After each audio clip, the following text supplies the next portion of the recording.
Sarita ji, one of the most misunderstood aspects about India is the idea of the so-called caste system. In one of your earlier interviews, I remember that you spoke about how the history of qualitative research in India paved the way for this incorrect understanding of Varna and Jati when it got translated into the European context of caste. Can you help us understand what that was all about and how it happened? Sure. So the study of Indian social structure, culture, religion, economy, polity, all of them pretty much owe their roots to ethnographic traditions that was seeped in qualitative methods right from the beginning of the 20th century. During this time, there was a strong emphasis to gather data in terms of race and physical anthropology. So one of the earliest studies was by Dr. B.S. Guha, and that was both a ethnographic sort of a study, but at the same time, it was undertaken for census purposes. So naturally, as you can imagine, census data during this time became pretty much synonymous with caste data. And that is how British officials such as J.H. Hutton, E.H. Blunt, to name a few people who were involved in gathering data, they started producing books on India that was pretty much about the caste structure of India. So most of the qualitative field immersions at that time pretty much exclusively dealt with gathering caste and ethnographic data about northeastern tribes, the central and southern Indian tribes.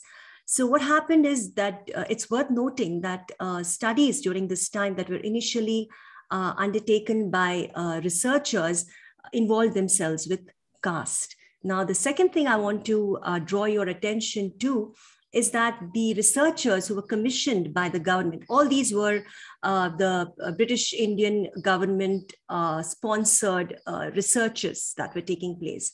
And these researchers, eventually they paved the way for ethnographers who had a definite missionary purpose, such as Vernier Elwin. So by what we can say is the mid-20th century, qualitative inquiry of India's social structure began, especially sociological and anthropological studies, began following two major institutionalized ideas. One was the caste, as you rightly brought out. The other one was village.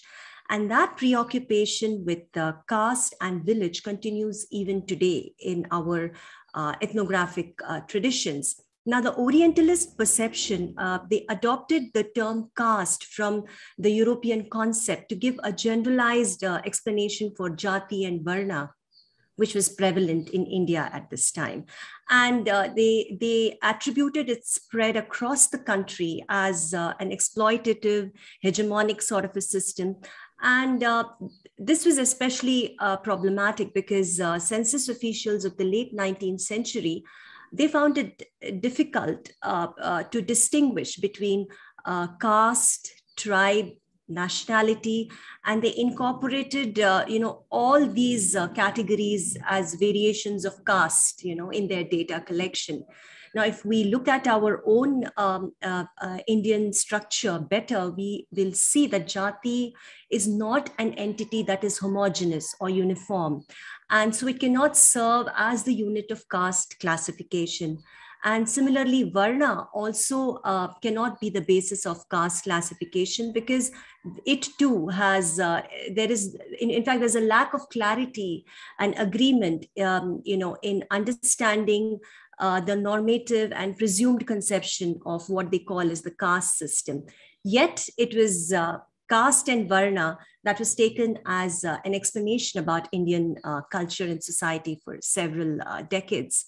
Now, what happened is in the context of, if you look at the current caste-based judicial verdicts that have been given in the country over the years, we will see the thing is these are isolated facts that are conflated together as evidence of caste system. Now, such claims are legitimate only if the foundational ideas of caste can be proven as not being presuppositions. And one of the major challenges in discussions around social orders in India is that all properties were ascribed to the caste system, but not one of them was unique to India's so-called caste system. So if you look at hierarchy, if you look at purity, pollution, endogamy, occupational communities, to name a few, in fact, similar properties have also been found in social systems of Semitic origins.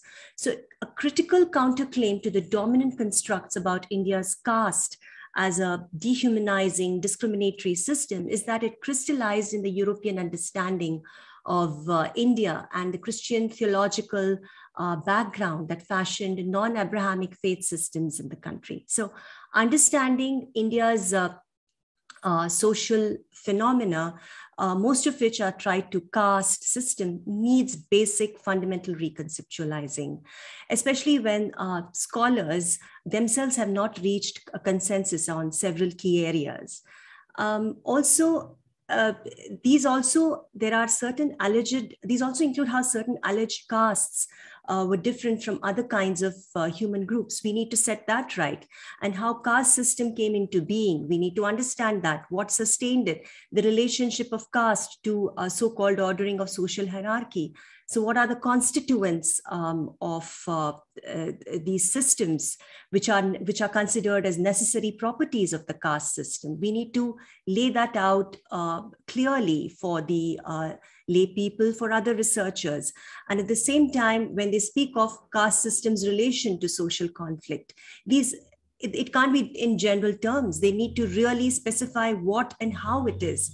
So newer perceptions ought to have developed since researchers after the 19th century, which took on socioethnographic styles of inquiry about India.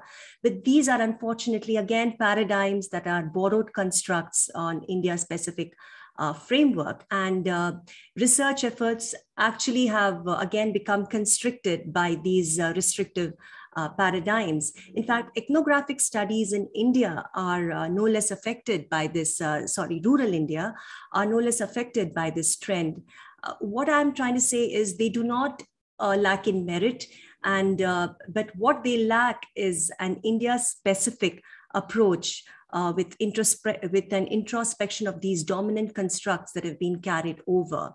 In fact, what I would say is field research efforts should be attuned to understanding the nuances of contextual observations by engaging with respondents and gathering their narratives rather than extrapolating findings to validate Western constructs of caste and Varna and so-called Jati.